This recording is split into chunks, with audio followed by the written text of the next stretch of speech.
স্বাগত জানাচ্ছি আমি কনক সারওয়ার আজকের অনুষ্ঠানে। দর্শক, শিরোনাম দেখে আপনারা বুঝতে পারছেন যে আমাদের বর্তমান যে পরিস্থিতি যেদিকে যাচ্ছে, এবং হাসিনা পরবর্তী 2024-এর 5ই আগস্ট পরবর্তী আমাদের সেনাবাহিনীর আবারও জনআস্থায় ফিরে আসছে জেনারেল ওয়াকারের নেতৃত্বে।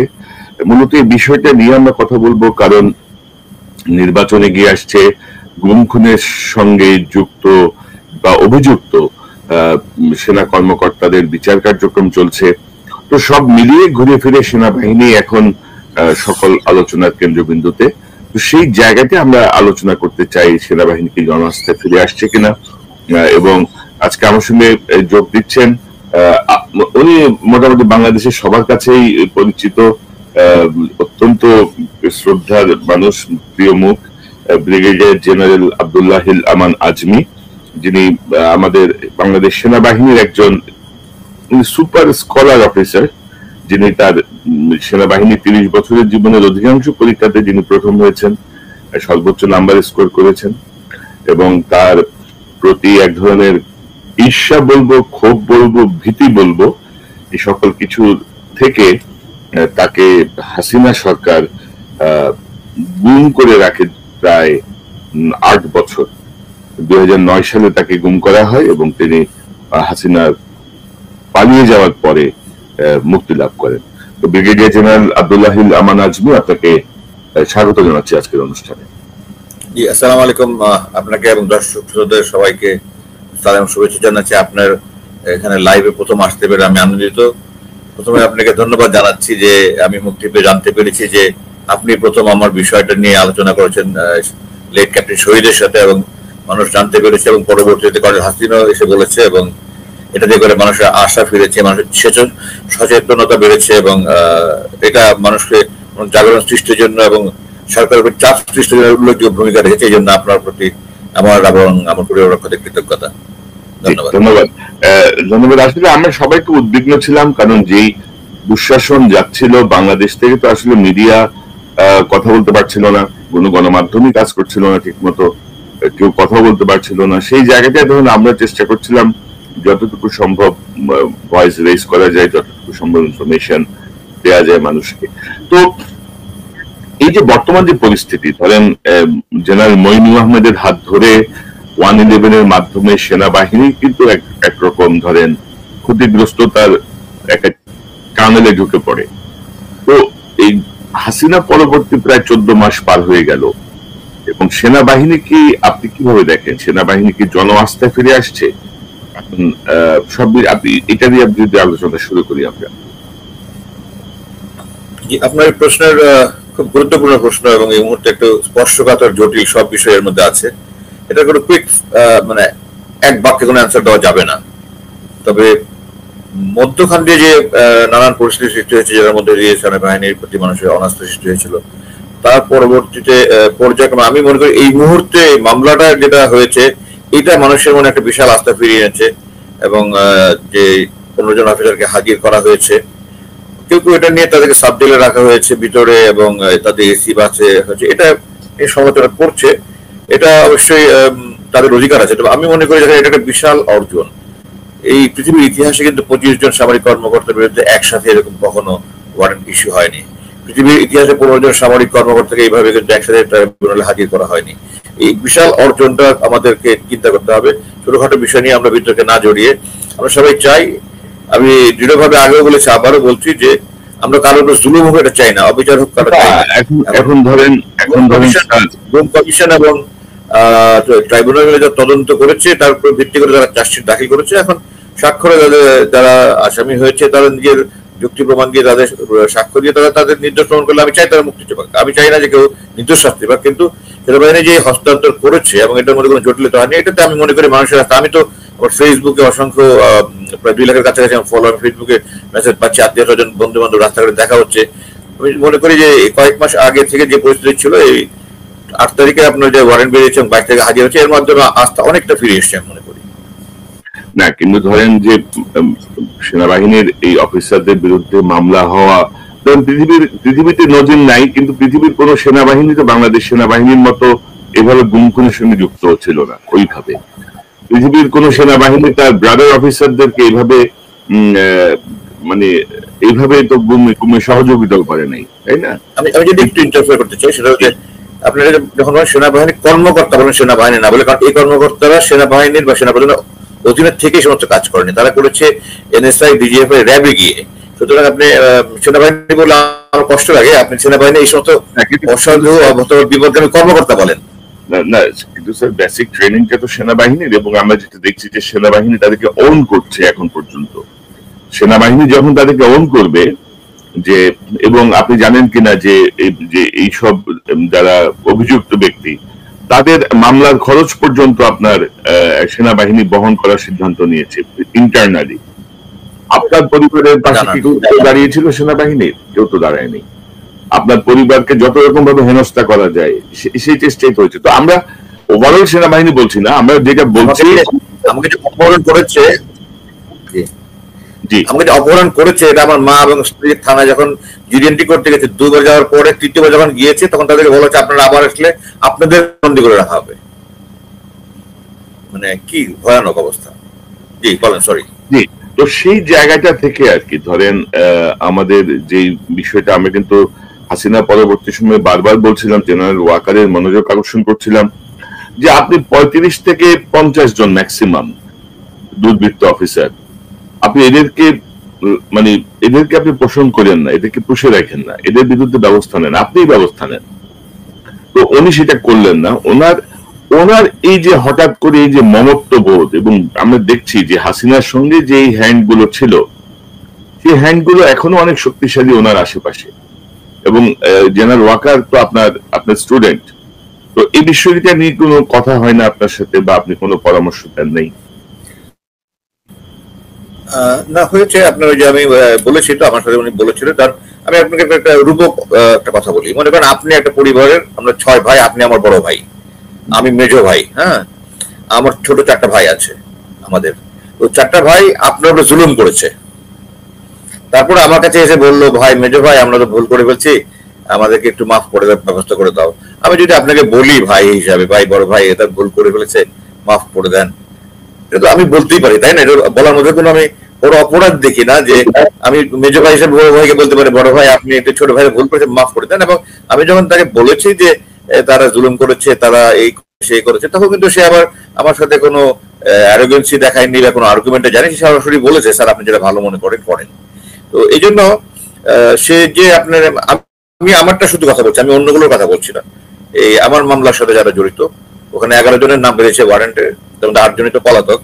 তো এই 11 জনের মধ্যে সে এখন একটা ব্যাপার তো আছে অবশ্য, যে আমি সেনাপ্রধান থাকলে তখন আমার জন্য এটা খুব জটিল পরিস্থিতি হতো। যখন আপনারা জানেন আমাদের সেনাবাহিনীতে খুব ঘনিষ্ঠভাবে পারিবারিকভাবে এত বন্ধন আমাদের।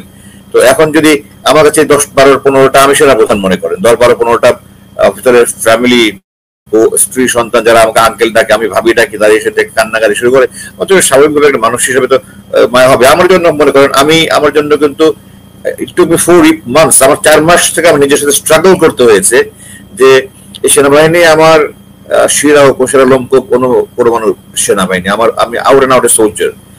এখন এই আমার কমরেডসদের যাদের সাথে একসাথে ফাইট করেছি, যারা আমার অধীনে চাকরি করেছে বা আমার ছাত্র ছিল, এদের বিরুদ্ধে আমি যাবো কি যাবো না, এটা আমার জন্য একটা খুব বড় সমস্যা ছিল। মানে সমস্যা ইন দ্য সেন্স যে আমাকে নিজের সাথে নিজে যুদ্ধ করতে হয়েছে যে আমি আমার ভাইদেরকে আমি আদালতে নিব কি নিব না।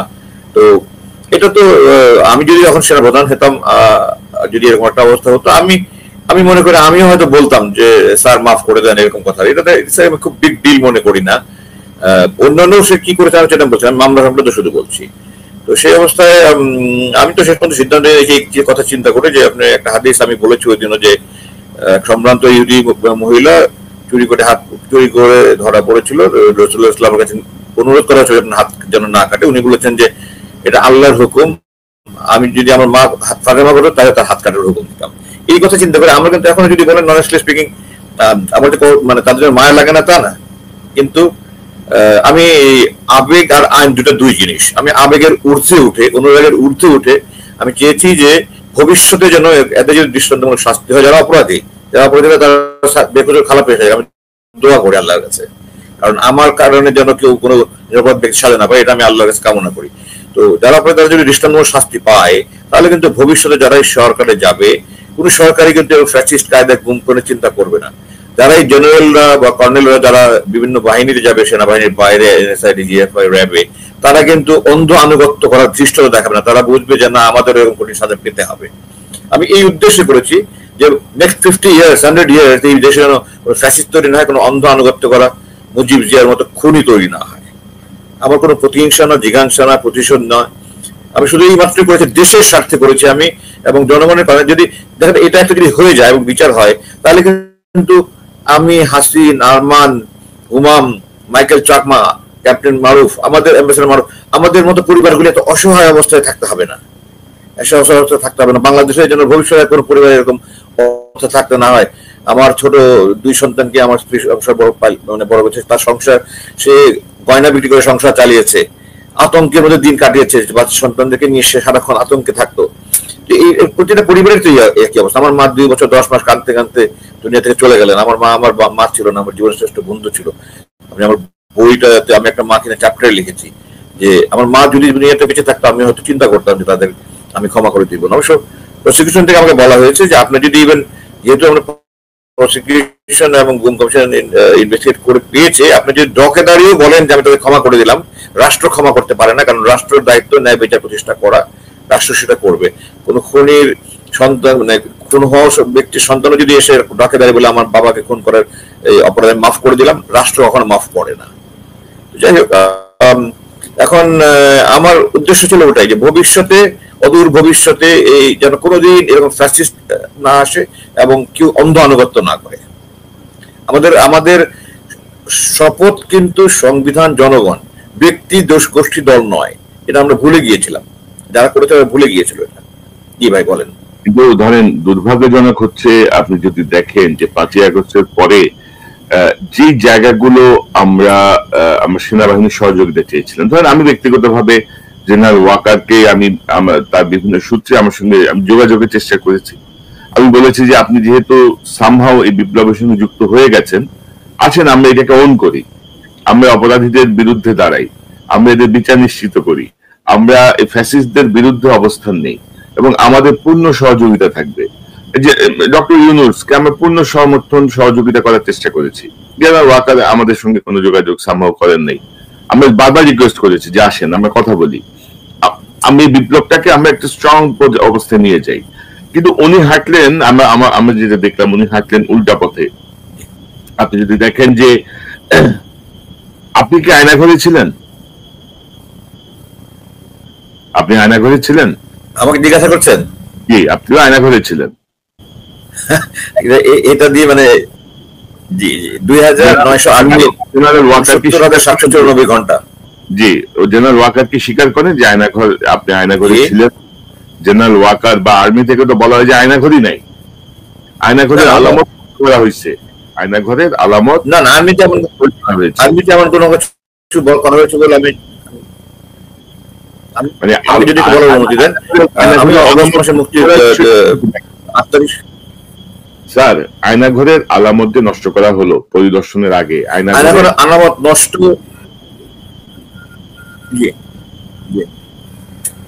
এটা আমি খবর পেয়েছি, খবর নিয়েছি অ্যাকচুয়ালি, যারা ভিতরে আছে তাদের মাধ্যমে আমি একটা শতভাগ নিশ্চিত হয়ে বলছি যে এটা আপনার এই 5 তারিখের পর থেকে পরবর্তী 2-3 দিনের মধ্যে এটাকে ধ্বংস করা হয়েছে। কার আদেশে করা হয়েছে জানি না, কিন্তু জেনারেল হামিদ তখন ডিজি ছিলেন, ওই অবস্থায় ধ্বংস করা হয়েছে। আমি ওখানে যে ডিউটিতে ছিল, আমার ওখানে ডিউটিতে ছিল এমন একজনের কাছ থেকে নিশ্চিত হয়ে বলছি কথাটা, যে 5 তারিখ থেকে নিয়ে 7 তারিখের মধ্যেই, 8 তারিখের মধ্যেই এগুলো সব সম্পন্ন করা হয়েছে। তখন কিন্তু জেনারেল হামিদ ডিজি, এখন ডিজি কি স্বপ্রণোদিত হয়ে করেছে না কারো নির্দেশ করেছে, এটা আমার জানার কোনো সুযোগ নাই।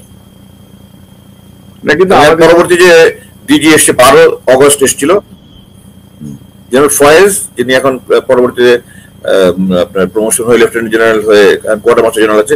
আমি ওনার সাথে কথা বলেছি, উনি আমাকে বলেছেন যে না স্যার, আমি গিয়ে এই অবস্থায় পেয়েছি এবং আমি নিশ্চিত হয়েছি অন্য সোর্স থেকে।